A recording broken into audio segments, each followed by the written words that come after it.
লাইফটা এমন হয়ে গেছে, একটু বেশি আসলেই দুঃখের কথা মনে পড়া যায়।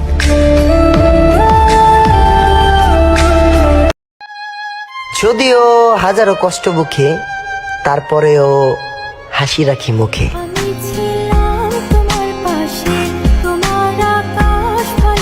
জান, তুমি আমার অনেক শখের ছিলা, তুমি ছাইরা গিয়া বুঝাইলা সবার সব শখ পূরণ হয় না। শোনো, তুমি বরং ভুলে যেও আমাকে, কি ছিল আমার নাম আর কে ছিলাম আমি। আমি তাকে এত পরিমাণ বিশ্বাস করেছি যে এখন নিজের গালে নিজেকে জুতা মারতে ইচ্ছে করে, কেননা সে আমাকে ধোকা দেওয়ার পরেও আমি বিশ্বাস করতে পারছি না যে সে আমাকে ধোকা দিয়ে। সে বুঝে ঠিকই আমি ভালো নাই, সে জানে ঠিকই সে আমার ভালো থাকার কারণ, তারপরেও সে ব্যস্ততা নিয়ে পড়ে থাকে আমার SMS দেওয়া। যারে আমি অন্ধের মতো বিশ্বাস করতাম, আর সে আমারে অন্ধের মতন ঠকাইল। শোনেন, যদি ভালোবাসতে না পারেন তো প্লিজ কারোর সাথে ভালোবাসার অভিনয় করবেন না। আপনার এই টাইম পাসের চক্করে একটা মানুষ হাসতে থাকা ভুলে যায়।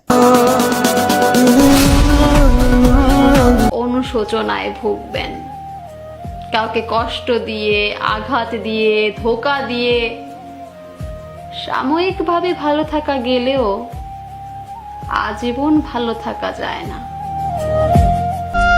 তোর শহরে প্রতিটা গলিতে লিখে দিস তুই ভালোবাসার বিনিময়ে অবহেলায় বিক্রি করিস।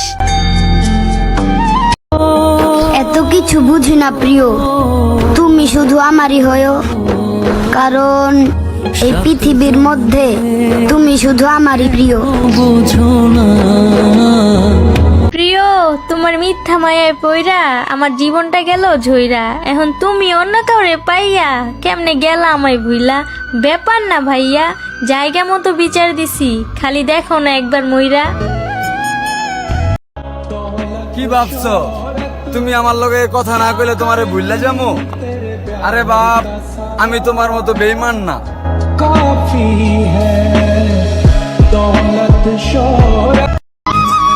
জীবনে তাকে নিয়ে সুখে থাকতে শিখো যে তোমাকে পেয়ে অন্য কাউকে চায় না।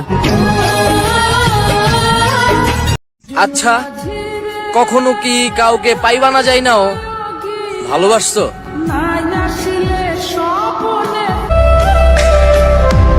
শহর ঘুমিয়ে গেলেও জেগে থাকে যেই চোখ, সেই চোখ জানে ভালোবাসা কতটা ভয়ানক।